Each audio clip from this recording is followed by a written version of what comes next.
A long time ago, in a galaxy far, far away. Prologue.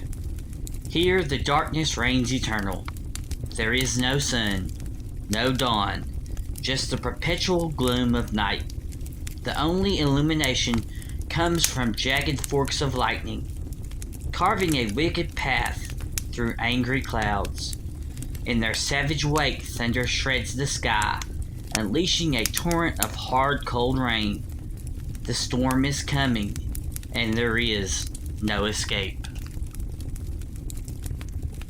Revan's eyes snapped open, the primal fury of his nightmare wrenching him awake for the third night in a row. He lay still and quiet, turning his focus inward to ease the pounding of his heart as he silently recited the opening line of the Jedi mantra. There is no emotion. There is only peace. A sense of calm settled over him, washing away the irrational terror of his dream. Yet he knew better than to merely dismiss it. The storm that haunted him each time he closed his eyes was more than just a nightmare. Conjured from the deepest corners of his mind, the storm had meaning. But try as he might, Revan couldn't figure out what his subconscious was trying to tell him. Was it a warning? A long-forgotten memory? A vision of the future? All three? Careful not to wake his wife, he rolled out of bed and went into the refresher to splash some cold water on his face. Catching a glimpse of himself in the mirror, he stopped to study his reflection.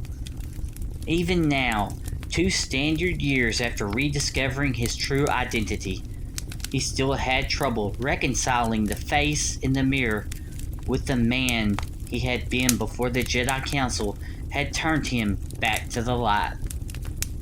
Revan, Jedi, hero, traitor, conqueror, villain, savior. He was all these things and more. He was a living legend, the embodiment of myth and folklore, a figure that transcended history, yet all he saw staring back at him was an ordinary man who hadn't slept in 3 nights. Fatigue was taking its toll. His angular features had become thin and drawn. His pale skin accentuated the dark circles under his eyes that stared back at him from the deep hollows.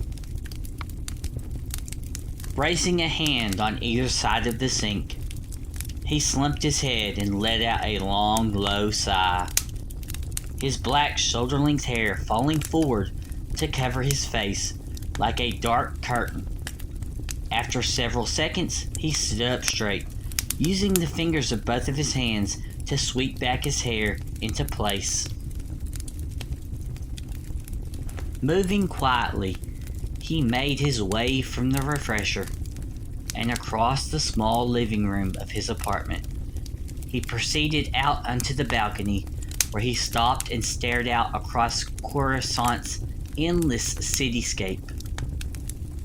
Traffic in the galactic capital had never stopped, and he found the constant buzz and blur of shuttles speeding by soothing. He leaned out over the railing of the balcony as far as he could, his eyes unable to pierce the darkness to make out the planet's surface hundreds of stories below. Don't jump. I don't want to have to clean up the mess. He turned his head at the sound of Bastila's voice behind him. She stood at the threshold of the balcony door, the bedsheet draped around her shoulders to ward off the night's chill.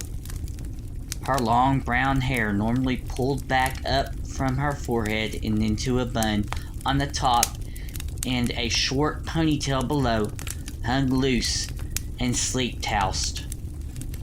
Her face was only partially illuminated by the glow of the city below, yet he could see her lips pressed into a wry smile.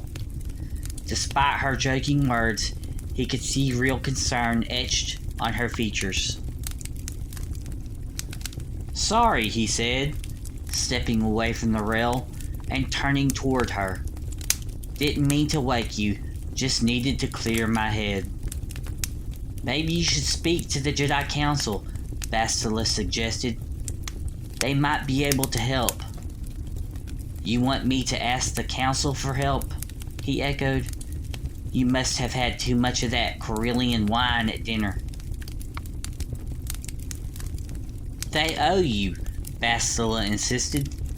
"If it weren't for you, Darth Malak would have destroyed the Republic, eliminated the Council, and all but wiped out the Jedi. They owe you everything." Revan didn't answer right away. What she said was true. He had stopped Darth Malak and destroyed the Starforge, but it wasn't that simple. Malak had been Revan's apprentice. Against the wishes of the Council, the two had led an army of Jedi and Republic soldiers against the Mandalorian raiders threatening the colonies in the Outer Rim, only to return not as heroes, but as conquerors. Revan and Malak had both sought to destroy the Republic, but Malak had betrayed his master, and Revan had been captured by the Jedi Council, barely alive, his body and mind shattered. The Council had saved his life, but they had also stripped his memories and rebuilt him as a weapon that could be unleashed against Darth Malak and his followers. "The Council doesn't owe me anything," Revan whispered. "All the good I've done can't balance out the evil that came before." Bastila brought her hand up and put it gently but firmly over Revan's lips. "Don't talk like that. They can't blame you for what happened, not anymore. You're not the same man you were. The Revan I know is a hero, a champion of the light. You redeemed me after Malak turned me to the dark side." Revan reached up and wrapped his fingers around the delicate hand resting on his lips, then softly pulled it down. "Like you and the Council redeemed me." Bastila turned away, and Revan instantly regretted his words. He knew she was ashamed of her involvement with his capture, and her role in erasing his memory. "What we did was wrong. At the time, I thought we had no other choice. But if I had to do it all over again..." "No," Revan said, cutting her off. "I wouldn't want you to change anything. If none of this had happened, I might never have found you." She turned back to face him, and he could see the hurt and bitterness lingering in her eyes. "What the Council did to you wasn't right," she insisted. "They took away your memories. They stole your identity." "It came back," Revan assured her, pulling her close and wrapping his arms around her. "You have to let go of your anger." She didn't fight his embrace, though she stood rigid at first.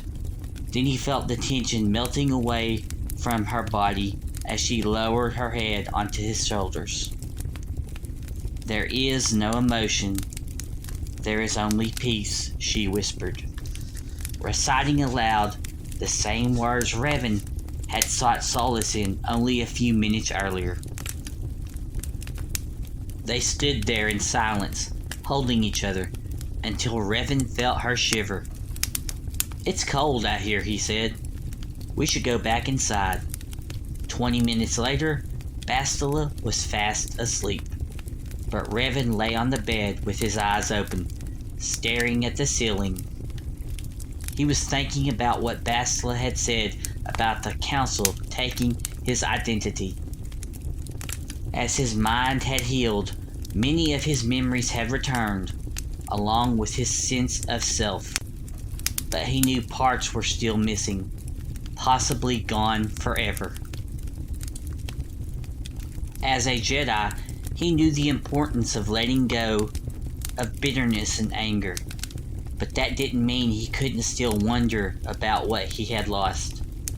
Something had happened to him and Malak beyond the Outer Rim. They had gone to defeat the Mandalorians, but they had returned as disciples of the dark side. The official story was that they had been corrupted by the ancient power of the Starforge, but Revan suspected there was more to it, and he knew it had something to do with his nightmares. A terrible world of thunder and lightning, shrouded in perpetual night. He and Malak had found something.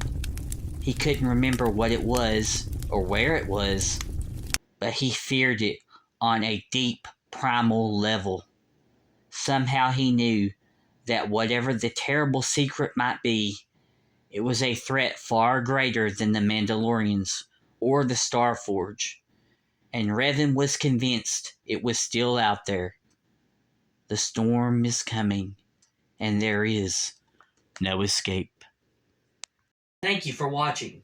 Don't forget to like the video, subscribe to the channel, and share with your friends and family.